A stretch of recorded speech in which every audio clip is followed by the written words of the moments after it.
सूर्य के अधिपत्य एक ही राशि सिंह राशि आती है। हर महीने समय के साथ में सूर्य परिवर्तन करते हैं, हर एक राशि को छोड़ करके अगली राशि में चले जाते हैं। आने वाले समय में 11 फरवरी को सूर्य ग्रह गोचर करने से पहले ही शनिदेव को अस्त कर देंगे।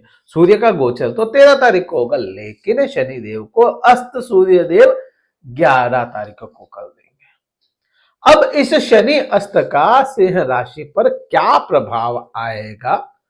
शनि अस्त का अच्छा प्रभाव होगा, बुरा प्रभाव होगा, पूर्ण इस वीडियो में चर्चा करेंगे। नमस्कार मित्रों, मैं भानु प्रकाश शर्मा, एस्ट्रो भानु शर्मा चैनल में आपका हार्दिक अभिनंदन करता हूं। आज बात सूर्य की है और शनि ग्रह की है कि कैसे अस्त कर रहे हैं। अस्त कैसे कर रहे हैं यह अगर समझना है तो यहां पे सीधा सा उदाहरण के तौर पे अपन ये देख सकते हैं कि एक छोटा सा बल्ब है जिसके पास में एक 1000 वाट की मरकरी लगा दी गई, या मरकरी 0 वाट के बल्ब के पास में पहुंच गई, तो अब उस जो 0 वाट का बल्ब है या छोटा बल्ब है उसका प्रकाश कितना ही फैलेगा, उसकी रश्मियां कितनी ही जाएगी, वह तो लोलुप सी हो जाएगी। वैसे ही शनिदेव का प्रभाव लोलुप हो जाना है इस समय में। 11 फरवरी से लेकर के 16 मार्च तक का यह समय रहेगा। आप पे क्या प्रभाव आएगा? क्योंकि शनिदेव का अगर बात करेंगे तो शनिदेव आपके 6 नंबर हाउस छठे खाने के स्वामित्व रखने वाले ग्रह हैं और 7वें खाने के भी स्वामित्व रखने वाले ग्रह हैं। तो आपके मारक ग्रह तो शनिदेव हो जाते हैं। अब मारक ग्रह अस्त हो रहा है तो उसका प्रभाव तो पॉजिटिव ही आएगा। इतने समय से आप देख रहे होंगे, 1 साल से करीब करीब सप्तम भाव को लेकर के, पार्टनरशिप को लेकर के, पति पत्नी के आपसी संबंधों को लेकर के वाद विवाद की स्थिति आप लोगों के बनी रही। हाँ, झगड़े हुए ना हुए, वो वाद विवाद हुआ हो आपसी, तो यह समय आपके लिए 35 दिनों का जो यह समय है यह बड़ा अच्छा है। आपको पर्सनली यहां पे पति पत्नी, पार्टनर्स, बिजनेस पार्टनर और कर्म क्षेत्र भी कई मामलों में आपको यहां पे पॉजिटिव इस समय में कर देगा। अब ये पॉजिटिव क्यों कर रहा है? क्या केवल शनि देव का अस्त हो जाना ही पॉजिटिव है? बिल्कुल नहीं, यह पॉजिटिव इसलिए कर रहा है क्योंकि आपके राशि स्वामी सूर्य खुद घूम करके आपके सप्तम भाव में आ गए। तो यह पॉजिटिव आपको इसलिए कर रहा है। शनिदेव का प्रभाव तो यहां पे समझ में आया कि शनि अस्त हो गए, तो यहां पे यह चीज हो गई। अब आप देखेंगे कि केवल एक ग्रह के पर्सपेक्टिव से कोई चीज नहीं देखी जा सकती, दूसरा ग्रह भी हो जाता है। तो यहां पे बात सूर्य की भी है।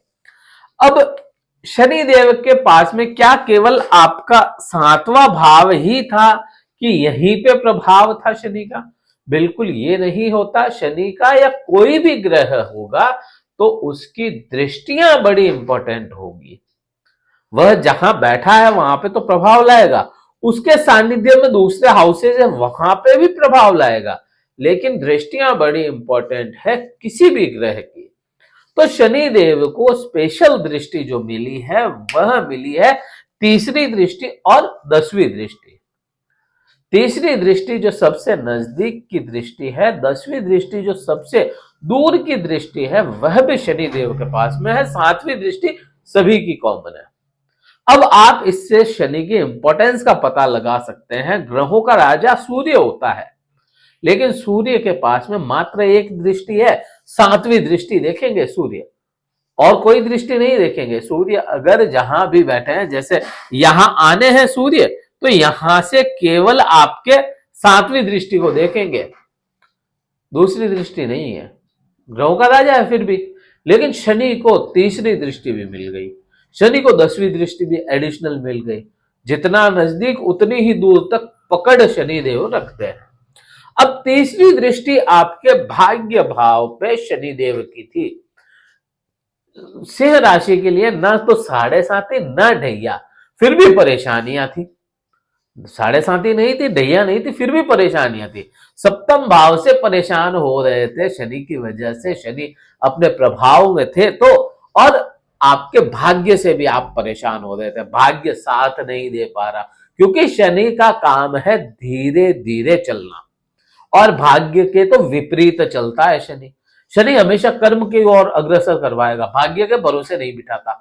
शनि ये कहेगा ही नहीं, शनि तो हमेशा कहेगा भाग्य क्या होता, कुछ नहीं। लेकिन भाग्य भी एक चीज है, कर्म से पहले भाग्य का हाउस है। भाग्य इंसान लेकर के पैदा होता है, कर्म तो अपने बनाता है।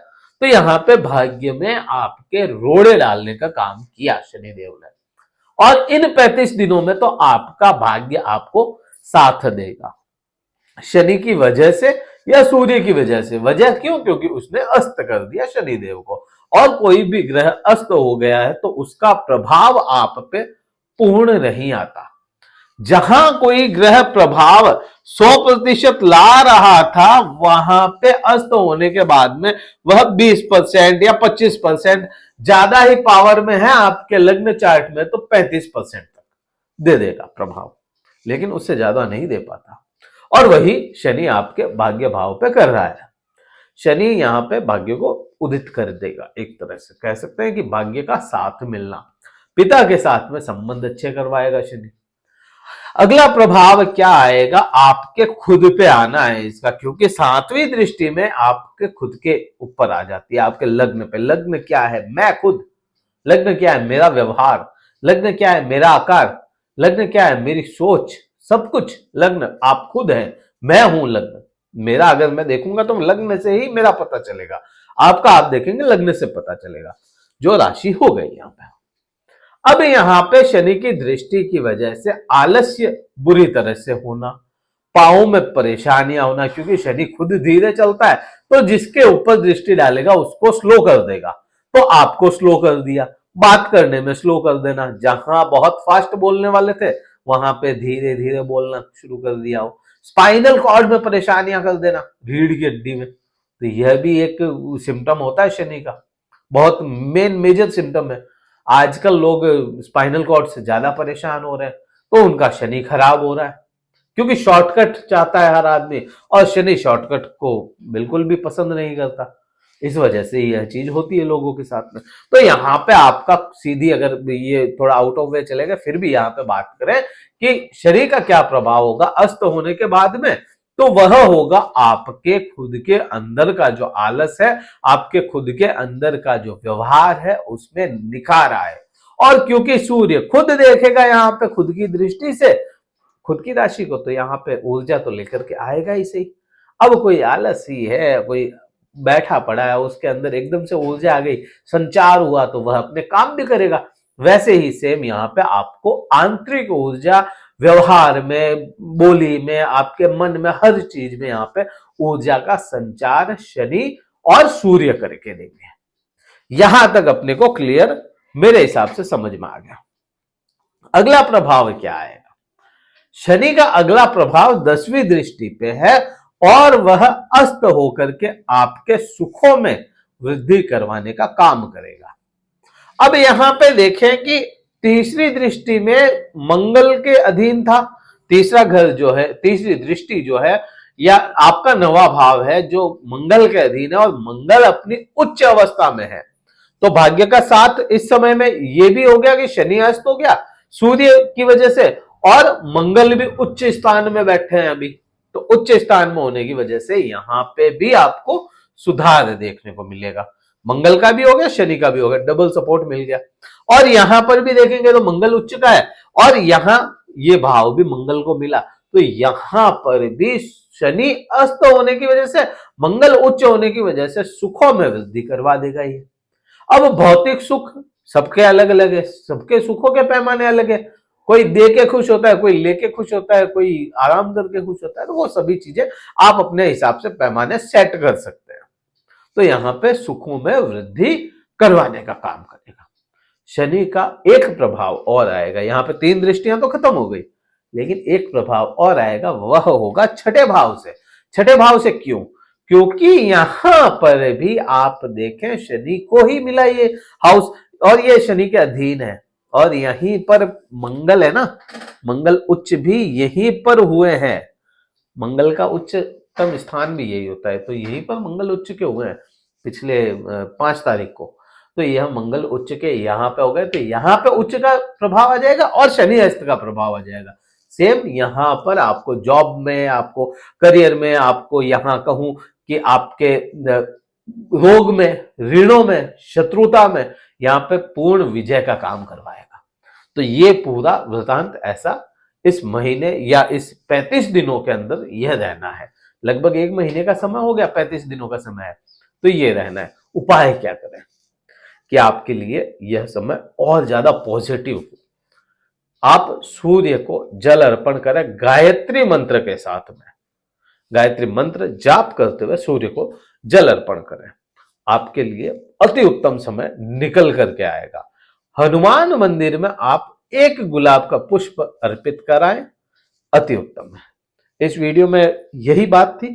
कहीं वीडियो अच्छा लगा हो लाइक कीजिएगा, शेयर कीजिएगा, सब्सक्राइब जरूर कीजिएगा चैनल को, और शेयर करेंगे तो काफी लोगों तक यह वीडियो पहुंचेगा। हमसे कुंडली विश्लेषण करवाना चाहता है, डिस्क्रिप्शन में कार्यालय का नंबर है, व्हाट्सएप मैसेज द्वारा अपना स्लॉट बुक करके ही बात कर सकते हैं। इस वीडियो में इतना ही था। जय हिंद, वंदे मातरम, भारत माता की जय।